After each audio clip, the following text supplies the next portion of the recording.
we know from Aristotle, to be good is but to be good at. It's practical.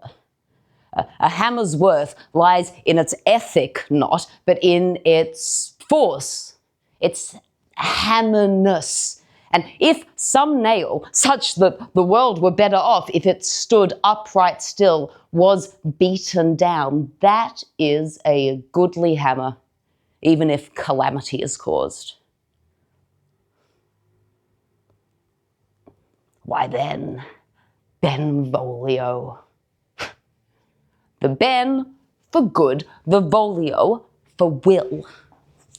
My father named me this, I'm sure, in hope that I would follow fate, efface myself, and stand in sterile abnegation till the tilt of destiny came toward me, slanted, pleading, begging, Ben, take Romeo's place.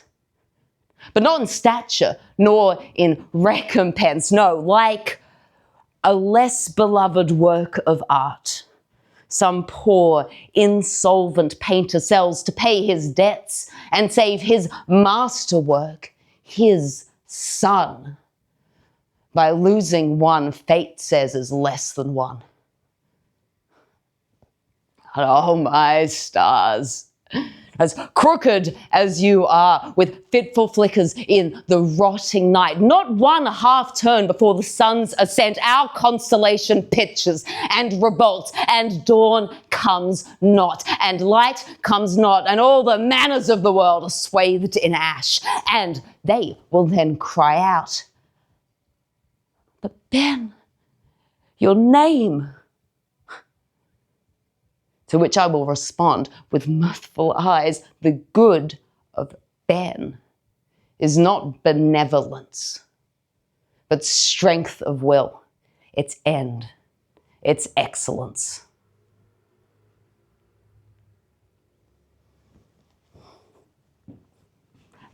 Benvolio sort of lent,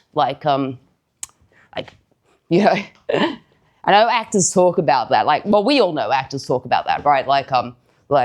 Try leading with your head or your chest or ribs or knees or left shoulder, I don't know. Some people plan it, they're like, this is a jaw first character. And weirdly, I actually didn't realize that Ben was a leaner until I'd seen rehearsal photos of him in my body with the small of his spine pulled down towards his heels. And there's some sort of contradiction in there because Benvolio was this man who, kind of like Moses, strode past the coast and part of the world. But he stood with this stance of some soul on the shore letting fate wash over him. And I really loved playing Ben. But I remember when I wrote that monologue, the iambic pentameter one I just did, I wrote it in the pub during rehearsals when everyone else was inside, and because I'm a wanker, I was outside with a fag and my script and a pint just sort of scribbling. And then I showed it to the writer of that play, which I wrote it as a character exercise for, and Ben was the villain of that play, but the writer, he looked at me after I said it, and he said, well, you really like Ben, don't you?